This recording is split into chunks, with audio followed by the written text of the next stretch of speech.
राज्य स्तर पर हुई थी, अब ये राष्ट्रीय स्तर पर यात्रा हुई है। पहले तो बताइए इस यात्रा में क्या कुछ अनुभव रहा, कितने लोगों का सहयोग मिला और बहुत सारे मठाधीशों से आप लोग मिले हैं, उनका क्या इसमें जो है हिस्सेदारी रही, भागीदारी रही? देखिए, श्री राम गौधाम सेवा समिति के जो संस्थापक हैं जगदीश भट्ट जी, उनका ये मानना है कि कोरोना काल में जो गायों को संकट रहा चारे का, अगर ये पूरे देश में रहा होगा तो गौ माताओं को कितना बड़ा संकट रहा।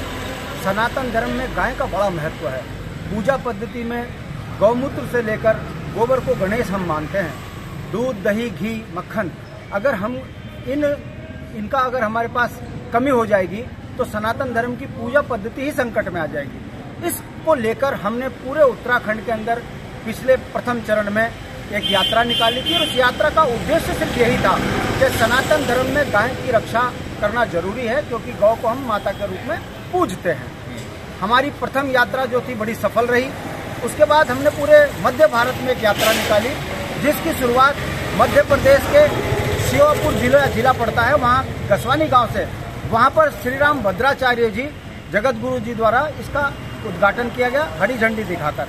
उसके बाद हम जो है इस पूरी यात्रा को मध्य भारत में लेते हुए चले, जैसे झांसी हो गया, ओरछा हो गया, अयोध्या हो गया, प्रयागराज हो गया, चित्रकूट हो गया, इटावा हो गया, और इस तरह से गुरुग्राम में हमने प्रवेश किया। उसके बाद हम पंजाब, हरियाणा, पंजाब होते हुए हिमाचल, और हिमाचल के बाद हम देहरादून और रायवाला से होते हुए आज हरिद्वार में हम यहाँ पहुँचे हैं। यहाँ पर हम चेतन ज्योति आश्रम में इस यात्रा का विश्राम पड़ाव, दूसरा पड़ाव जो है विश्राम का है। हमारा उद्देश्य बड़ा सफल रहा। जो हमने जनता के बीच में संदेश दिया कि गौ की रक्षा क्यों करनी चाहिए। 140 करोड़ की जनसंख्या वाला भारत और यहाँ मात्र 9 करोड़ गायें रह गई हैं। आप सोचिए, दूध का कितना बड़ा संकट भारत में खड़ा हो गया है। गायों की संख्या कम होना ये बताता है कि यदि ये गायें इसी तरीके से कम होती रही तो एक दिन पूजा पद्धति में गाय की जो हमको आवश्यकता होगी और गाय हमारे पास नहीं होगी।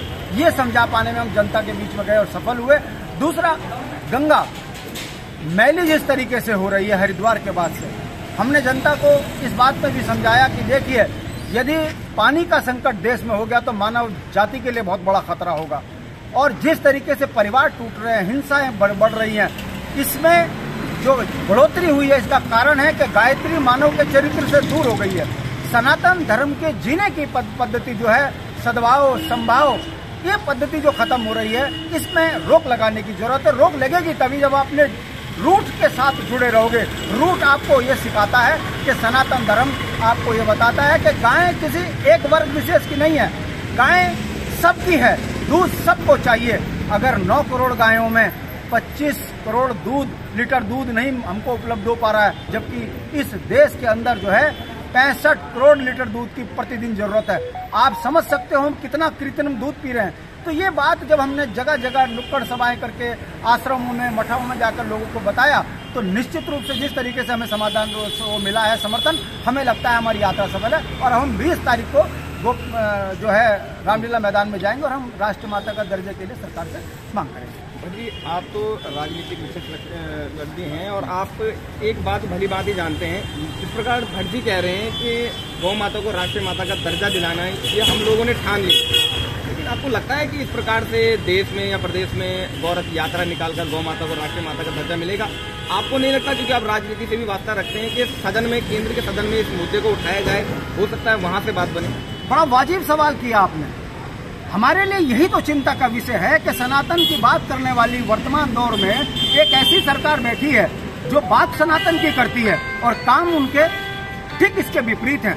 जब सनातन धर्म की बात करने वाली पार्टी सत्ता में बैठकर वो गौ को राष्ट्र माता का दर्जा नहीं दे रही है, चाहे वो उत्तराखंड सरकार को देख लीजिए या केंद्र की सरकार को देख लीजिए, अगर तब भी अगर सनातन धर्म के मूल रूट पर काम नहीं हो रहा है तो ये बड़ा चिंता का विषय है। हमारी संस्था का काम है कि सरकारों को जगाना, और सरकार जागेगी। हमारा विश्वास है कि एक दिन ये राष्ट्र माता का दर्जा इस गाय को मिलेगा। ये राष्ट्रीय धरोहर है। सवाल किसी धर्म विशेष का नहीं है, सवाल अपने सनातनी रूट पर काम करने का है।